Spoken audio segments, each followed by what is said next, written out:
अस्सलामु अलैकुम dear students. Clearing in the sky written by Jesse Stuart का मुतालिया कर रहे हैं। आज का लेक्चर पेज नंबर 13 का सेकंड हाफ है। चलिए शुरू करते हैं। Then he sat down on a big oak stump and I sat down on a small black gum stump near him. Stump means remaining stem base, यानी कटे हुए दरख्त का तना। ओ कहते हैं शाह बलूत को। फिर वो यानी जो बड़े मियाँ थे वो शाह बलूत के एक कटे हुए बड़े से तने पर बैठ गए। Then he sat down on a big oak stump. फिर वो शाह बलूत के कटे हुए एक बड़े से तने पर बैठ गए। And I sat down on a small black gum stump near him. और मैं उनके करीब ही एक छोटे से ब्लैक गम या स्याह गोंद के कटे हुए तने पर बैठ गया। अच्छा, जो वाला साहब हैं वो बड़े से दरख्त के कटे हुए तने पर बैठे हैं और जो बेटा है वो एक छोटा सा ब्लैक गम या स्याह गोंद का कटा हुआ दरख्त का तना था जिस पर वो बैठा है। देखिए तर्जमा। फिर वो शाह बलूत के एक बड़े से कटे हुए तने पर बैठ गए और मैं उनके नज़दीक ही स्याह गोंद या ब्लैक गम के एक छोटे से कटे हुए तने पर बैठ गया। फिर वो एक बड़े से शाह बलूत के कटे हुए दरख्त के तने पर बैठ गए और मैं उनके नज़दीक ही एक छोटे से ब्लैक गम या स्याह गोंद के कटे हुए तने पर बैठ गया। This was the only place on the mountain where the sun could shine to the ground. This was the only place, ये वह जगह थी ऑन द माउंटेन, पहाड़ पर, where the sun could shine, जहां सूरज चमक सकता था, यानी जहां सूरज की रोशनी पहुंच सकती थी या पहुंच रही थी। टू द ग्राउंड, जमीन पर।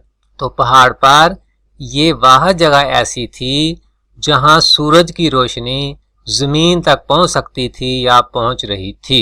And on the lower side of the clearing there was a rim of shadow over the rows of dark stalwart plants loaded with green tomatoes. And on the lower side of the clearing, clearing साफ की हुई जगह, साफ की हुई जगह की ज़ेरी जानब या निचली जानब, there was a rim of shadow. Rim of shadow means circular shadow, गोल सा साया या साए का एक हल्का सा एक दायरा सा बना हुआ था। There was a rim of shadow, साए का एक हल्का सा या दायरा सा बना हुआ था। कहाँ पर दायरा या वो गोल सा साया किसके ऊपर था? Over the rows of dark stalwart plants. Stalwart means strong, resolute, steadfast. यहाँ पर इससे मुराद है मजबूत, strong. Over the rows, rows means lines, लाइनें, कतारें। Over the rows of dark stalwart plants, dark का यहाँ तर्जमा या मानी हम लेंगे गहरे रंग के। Over the rows of dark stalwart plants, गहरे रंग के मजबूत पौधों की कतारों पर। तो साफ की हुई जगह की निचली जानब एक गोल से साये की बात हो रही है या साये के हल्के की बात हो रही है। तो वो साया किसके ऊपर बना हुआ था? Over the rows of dark stalwart plants, गहरे रंग के मजबूत पौधों की कतारों पर। लोडेड विद ग्रीन टोमेटोज, और ये जो गहरे रंग के मजबूत पौधे से ये लदे हुए थे, किससे? सब्ज टमाटरों से लदे हुए। अब इसका जो है वो बामुहावरा तर्जमा करते हैं। सबसे पहले ये पहला जो पार्ट ऑफ द सेंटेंस है इसका तर्जमा करना है, उसके बाद इस पर आ जाना है। देखते हैं। और साफ की हुई जगह की निचली जानब सब्ज टमाटरों से लदे हुए गहरे रंग के मजबूत पौधों की कतारों पर एक गोल सा साया था या साए का एक हल्का सा बना हुआ था। What is reason for your planting this patch up here? I asked. What is reason? Reason mean cause, वजह, सबब। Planting खेती बाड़ी करना, farming। तो what is reason for your planting this patch? Patch कताई जमीन में, up here यहाँ ऊपर। तो यहाँ ऊपर इस कताई जमीन में आपकी जानब से खेती बाड़ी करने की वजह क्या है? आई आस्क्ड, मैंने पूछा। आपकी जानब से यहाँ ऊपर इस कताई जमीन में खेती बाड़ी करने की वजह क्या है? आई आस्क्ड, मैंने पूछा। डियर स्टूडेंट्स, गुज़श्ता लेक्चर में मैंने आपको इन्वर्टेड कॉमास के इस्तेमाल के बारे में बताया था। यहाँ पर मैंने इनको हाईलाइट किया है, आप इसकी जानब भी तवज्जो दीजिएगा। 20 times in my life, he said, a doctor has told me to go home and be with my family as long as I could. 20 times in my life, मेरी ज़िंदगी में 20 मरतबा या 20 बार, ही सेड, उन्होंने कहा। A doctor has told me to go home, एक doctor ने मुझे कहा कि मैं घर जाऊं, and be with my family, और अपने ख़ानदान के साथ रहूं, अपने कुनबे के साथ रहूं, एज लॉन्ग एज, उस वक़्त तक जब तक आई कुड, मैं रह सकता था। A doctor has told me to go home, एक डॉक्टर ने मुझे कहा कि मैं घर जाऊं, and be with my family, और अपने कुनबे या ख़ानदान के साथ रहूं, as long as I could, जितनी देर के मैं रह सकता था। मेरी ज़िंदगी में 20 मरतबा उन्होंने कहा।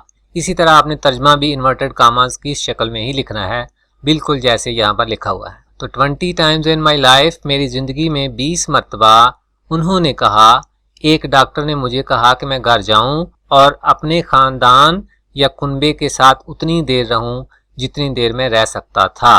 Told me not to work, मुझे कहा कि मैं काम ना करूं, यानी हार्ट पेशेंट थे बड़े मियाँ, तो डॉक्टर साहब ने कहा कि आपने काम नहीं करना, मतलब मेहनत मशक्क़त वाला काम तो ख़ास तौर पर आपने बिल्कुल नहीं करना। Told me not to work, मुझे कहा कि मैं काम ना करूं।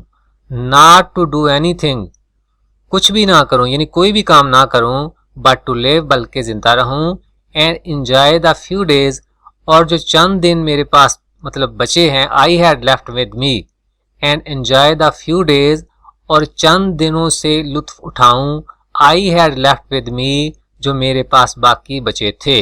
नॉट टू डू एनीथिंग, कोई भी काम ना करूं, बट टू लिव, बल्कि जिंदा रहूं, and enjoy the few days, और चंद दिनों से लुत्फ उठाऊं, I had left with me, जो मेरे पास बाकी बचे थे। फार्मा तर्जमा करते हैं कि कोई भी काम ना करूं बल्कि जिंदा रहूं, और जिंदगी के चंद दिन जो मेरे पास बाकी बचे थे उनसे लुत्फ उठाऊं।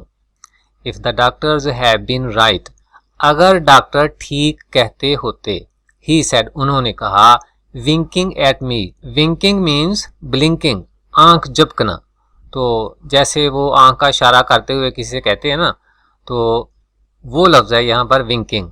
इसको अगर बेहतर उर्दू में कहना हो तो आंख का गोशा दबाते हुए। If the doctors have been right, अगर डॉक्टर ठीक कहते होते, he said winking at me, उन्होंने मेरी तरफ आंख झपकते हुए कहा, या उन्होंने आंख का गोशा दबाते हुए मेरी तरफ देखकर कहा। I have cheated death many times, cheat means deceive, does, स्विंडल, धोखा देना।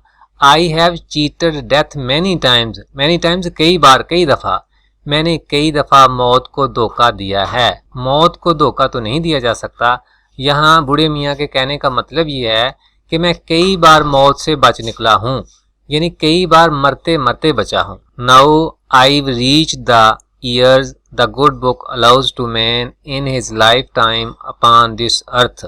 आई रीच्ड, मैं पहुँच गया हूँ, द ईयर्स, उन सालों को, यानी उस उम्र को। आई रीच द ईयर्स, मैं उस उम्र को पहुँच गया हूँ, द गुड बुक, किताब मुकद्दस, इसका मानी हम लेंगे किताब मुकद्दस। The good book allows to a man, जो किताब मुकद्दस एक इंसान को गुजारने की इजाज़त देती है। इन his life time, life time दौरे हयात, ज़िंदगी, अपॉन दिस अर्थ, इस रुए ज़मीन पर। अब मैं उस उम्र को पहुँच गया हूँ जो किताब मुकद्दस इंसान को इस रुए ज़मीन पर गुजारने की इजाज़त देती है। 3 score years and 10, score means 20, 3 score years यानी 3 बार 20 साल, एंड 10 और 10, मतलब 20 जमा 20 जमा 20 60, एंड 10 और 10 हो गए 70। तो इसका तर्जुमा इसी तरह लिख लें कि 3 बार 20 साल और 10 ब्रैकेट में 70। He got up from the stump and wiped the raindrops of sweat from his red wrinkled face with his big blue bandana. Sweat means perspiration, पसीना। He got up from the stump, वो तने से उठ खड़े हुए, and wiped और पूंछे, the raindrops of sweat, पसीने के कतरे, from his red wrinkled face, red wrinkled सुर्ख रंग का झुर्रियों वाला चेहरा, रिंकल्ड मीन लाइंड, झुर्रियों वाला चेहरा, यानी बुढ़ापे के साथ चेहरे पर झुर्रियाँ पड़ जाती हैं, तो उनको यहाँ बयान किया गया है। With his big blue bandana, bandana mean large handkerchief, बड़ा सा रुमाल, ही got up from the stump, वो तने से उठ खड़े हुए, and wiped the rain drops of sweat from his red wrinkled face, और अपने सुर्ख रंग के झुर्रियों वाले चेहरे से पसीना पूंछा, with his big blue bandana, किस से, एक बड़े से नीले रंग के रुमाल से। फिर वो तने से उठ खड़े हुए और अपने सुर्ख रंग के झुर्रियों वाले चेहरे से एक बड़े से नीले रंग के रुमाल से पसीने के कतरे पूंछे। And something else, Jess, he said, motioning for me to follow him to the upper edge of the clearing. And something else, Jess, बताइए Jess से पहले कॉमा क्यों लगाया? शाबाश, बिल्कुल ठीक, इसलिए कि Jess को इस सेंटेंस में मुखातब किया हुआ है, तो जिसको मुखातब करना हो कॉमा लगाकर उसको from the rest of the sentence अलहदा करते हैं। एंड समथिंग एल्स Jess, और Jess इसके अलावा, ही सेड उन्होंने कहा, मोशनिंग फॉर मी मुझे इशारा करते हुए, टू फॉलो हिम कि मैं उनके पीछे पीछे आऊं, to the upper edge of the clearing साफ की हुई जगह के ऊपर वाले किनारे की तरफ। एंड समथिंग एल्स Jess, और इसके अलावा Jess, ही सेड उन्होंने कहा, motioning for me to follow him मुझे इशारा करते हुए, यानी उन्होंने कहा कैसे, मुझे इशारा करते हुए कि मैं क्या करूं, टू फॉलो हिम कि उनके पीछे पीछे आऊं, कहां, to the upper edge of the clearing साफ की हुई जगह के ऊपर वाले किनारे की तरफ। तर्जमा एक बार फिर देखें, और इसके अलावा Jess उन्होंने साफ की हुई जगह के ऊपर वाले किनारे की तरफ अपने पीछे पीछे आने के लिए इशारा करते हुए कहा। You won't understand until you reach 310। You won't understand, तुम नहीं समझोगे या तुम नहीं समझ पाओगे, कब तक, अंटिल, उस वक्त तक, यू रीच 310, जब तक कि तुम 70 वर्ष के नहीं हो जाते, यानी तुम्हारी अपनी उम्र जो है वो 70 वर्ष या 70 साल नहीं हो जाती। तुम नहीं समझोगे या तुम नहीं समझ पाओगे जब तक कि तुम खुद 70 वर्ष के नहीं हो जाते। After these years your time is borrowed. Borrowed means rented, hired, acquired, मुस्तार होना, उधार होना। आफ्टर दीज ईयर्स, इन सालों के बाद यानी इस उम्र के बाद, योर टाइम इज बारोड, आपका वक्त मुस्तार होता है। यहाँ पर बूढ़े मियाँ ने अपनी उम्र के बारे में कहा है कि अब 70 वर्ष गुजारने के बाद वो मुस्तार है, उधार है। देखा गया है कि कोई शख्स अगर किसी दूसरे को कोई चीज़ उधार देता है, मुस्तार देता है, तो उसकी एक मुद्दत मुकर्रर होती है।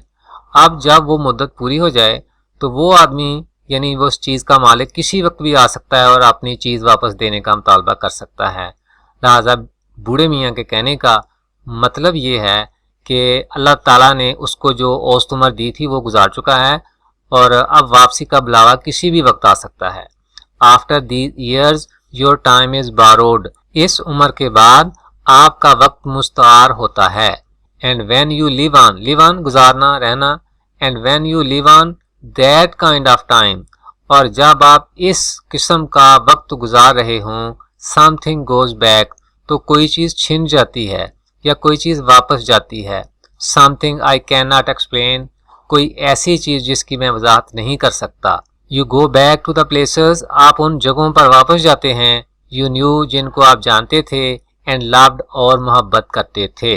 मुसन्नफ़ के कहने का मतलब ये है कि इंसान जब बहुत सी उम्र गुजार लेता है तो बचपन में, लड़कपन में, जवानी में देखी हुई चीज़ें वो एक बार फिर देखना चाहता है। उसका दिल करता है कि वो उन जगहों पर जाए जो उसने अपने बचपन में या लड़कपन में देखी थी और उनको एक बार फिर जो है वो अपनी आंखों से देखे।